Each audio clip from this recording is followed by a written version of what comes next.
All right, in the latest mock draft, the Cleveland Browns have drafted my favorite college football player coming out for this draft, and it addresses the position of need for the Browns. I think if he is available at this spot, then the Browns don't even need to worry about this position at any other time or in any other place, and we're going to talk about it. So first, here's what you see. The Cleveland Browns are adding to their draft a guy by the name of Roman Wilson. All right, a guy by the name of Roman Wilson out of Michigan. Now, if you have seen our channel, you even saw it probably for a second, we have another one. It's called Sports Talk Detroit, but we like the Browns too, okay? And we love teams that the national media ignores. We get you. We get you, Browns fans. We're Detroit. We're like the same thing. So you are here. You get a guy who played just down the road from Detroit in Ann Arbor, Michigan, for a team that I love. You see the Michigan helmet right there. And I'm telling you right now, this is a guy that his numbers aren't going to wow you. His stats are not going to wow you, but you will be wowed, I promise. As was everybody at the Senior Bowl. He stole the show. In every single way. He went into the Senior Bowl as a third, fourth round pick. He leaves the Senior Bowl, second round pick. Like, that's just who he is. And now you have to wonder and ask the question, will he even make it to us? And in a PFF mock, that's exactly what happened at number 55 overall. So here's the stats that won't wow you. And then we'll get into who Roman Wilson is as a player.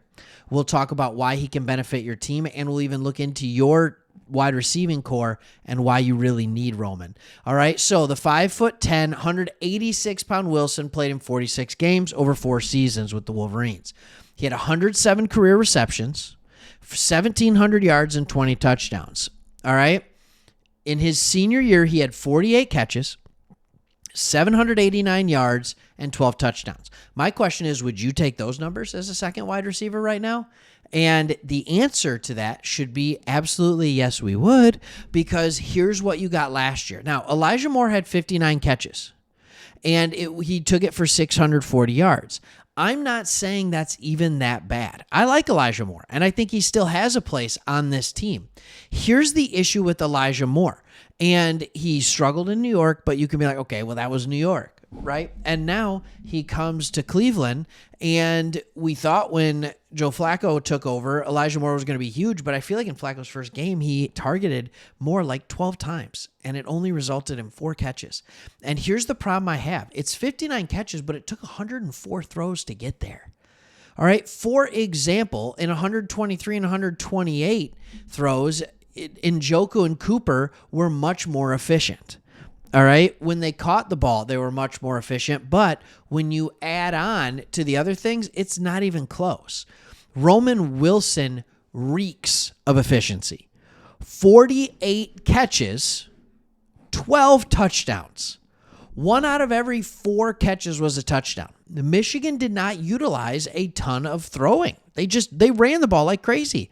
They were playing with big leads all the time. J.J. McCarthy would routinely throw for 25 or less attempts in a game. That's the quarterback for Michigan. So the reason I'm so high on this guy is a couple of things. But number one is I feel like he is almost like a more athletic version of Amon-Ra St. Brown, who plays for the Lions, or even similar and in the same. His competitive nature, I don't know if you can get there with St. Brown, but he is faster. He weighs a little bit less, but he has crisp route running, in and out of breaks. He can go deep. He can go across the middle. He's shown the ability to do it all. He can catch the ball on a bubble screen. Like, he has done it all. He had a catch against Alabama in the national semifinal. The ball was high because it was tipped, and it looked like he was climbing a ladder while running full speed. And he made a catch that he had no business making at the most critical juncture, not only of the season, but of his career. He made it happen. We don't win that game without that catch. It's an interception. And so he makes that catch, and that is what he was all year. He just, when they looked to him, he'd get a catch. It was really that simple. But then you go and you look beyond just the numbers that he put up on the field, right? You look past the numbers that he put up just on the field, and here's what you get to see. He has elite athleticism, and on here, this is Pro Football Network. It talks about how it can separate players. Wilson had elite numbers coming out of high school. He had a documented 4.37 40-yard dash. We'll see what he runs if he goes to the combine. He had a 37-inch vertical jump, and I think he got up even higher than that when he made that amazing catch, and a 4.09 shuttle time even before joining Michigan's esteemed training program. So when you talk about Michigan's training program, when you talk about the strength training, that guy just went with Jim Harbaugh to the Chargers. So there is an understanding of this is a guy who's been around NFL coaching under Harbaugh. He's had NFL caliber trainers, Ben Herbert, I believe is his name, training him and his body to be there. And then when you see him go and you see him at the Reese's Senior Bowl, he is dominating. He's dominating. So this is one of those things, and I wanted to wait to make this video. I've talked about him to the Texans on this channel. I've talked about how I'd love the Lions to get him. Like, I haven't actually talked about it on the channel yet, but in my brain I have. And it's one of those things where I just think he's going to be a good player. I'm not saying he's going to be a player that's going to catch 120 balls a year. I'm not saying that. What I'm saying is if you're keeping Amari Cooper and you have David Njoku, this is a guy who can be a good third option for you. And I think he will do it at a much more efficient clip than Elijah Moore did. And I think he is NFL ready. He understands a complex route tree. He understands how to read defenses. He was playing in a very pro-style offense.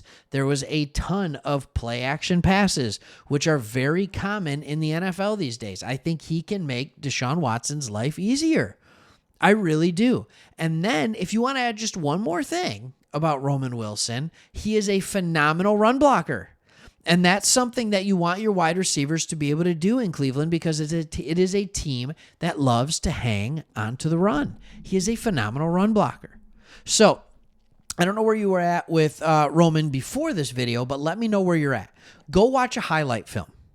Go watch it and let me know what you think of Roman Wilson and if you think he would be worth the 55th pick that you have in the NFL draft. That's your first pick. And I think you can get a first-round caliber wide receiver if you decide to take Roman Wilson with that pick. I truly do. All right, thanks for watching. Like, subscribe, all that good stuff. We want to be your go-to spot for Cleveland Browns content. Thank you so much for watching. See you on the next one.